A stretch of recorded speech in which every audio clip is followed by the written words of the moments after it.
સુરતની ટેક્સટાઇલ માર્કેટની આગ હજુ પણ બેકાબુ છે, જેમાં રિંગ રોડની શિવશક્તિ ટેક્સટાઇલ માર્કેટની આગ વિકરાળ બની રહી છે। તેમાં 24 કલાકથી વધુ સમયથી ફાયર વિભાગ ભારે જહેમત કરી રહ્યું છે। અનેક વેપારીઓનો લાખો કરોડોનો માલ આગમાં ખાખ થયો છે, જેમાં આગની વિકરાળ જ્વાળાઓ ડ્રોન કેમેરામાં કેદ થઈ છે।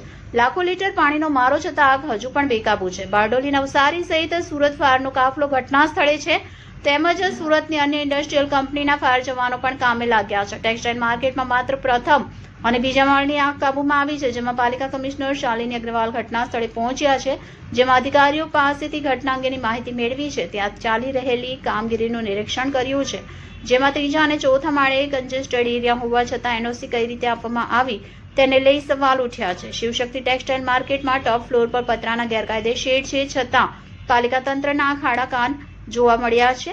રિંગ રોડ વિસ્તારમાં આવેલ અનેક માર્કેટમાં તપાસ થાય તો ઘણી ક્ષતિઓ મળી આવે તેમ છે। કન્જેસ્ટેડ એરિયા હોવાના કારણે ફાયર વિભાગને આગ પર કાબુ મેળવવામાં ભારે મુશ્કેલી થઈ રહી છે। ઘટના સ્થળે પહોંચેલા પાલિકા કમિશનર શાલિની અગ્રવાલનું નિવેદન સામે આવ્યું છે, જેમાં તેમણે જણાવ્યું કે આગ ખૂબ જ કોમ્પ્લિકેટેડ છે। ઘટનાની તપાસ થશે તથા તપાસમાં જે કંઈ પણ ક્ષતિઓ હશે તેના આધારે કાર્યવાહી કરાશે।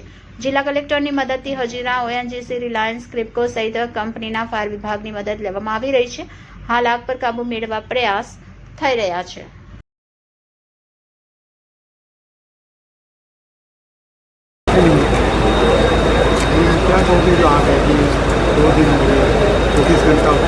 जब से यहाँ पर आग लगी है तब से मेजर कोल घोषित किया गया है और पूरे सूरत शहर में से फायर फाइटर्स की टीम्स को यहाँ पे मोबिलाइज़ किया गया है।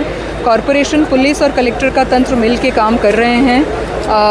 पूरा सूरत शहर में से hydraulic machines, turn table machines, water की उपलब्धता के लिए water tankers, medical teams, ambulances तमाम को मोबिलाइज़ किया गया है। कलेक्टर की तरफ से प्राइवेट जो कंपनीज़ हैं, रिलायंस, ओएनजीसी, एमएनएस, हजीरा, वहाँ से भी man power, equipment, fire fighters को मोबिलाइज़ किया गया है और सभी लोग मिलके पूरे प्रयास कर रहे हैं कि इस फायर पर फायर फाइटिंग किया जाए।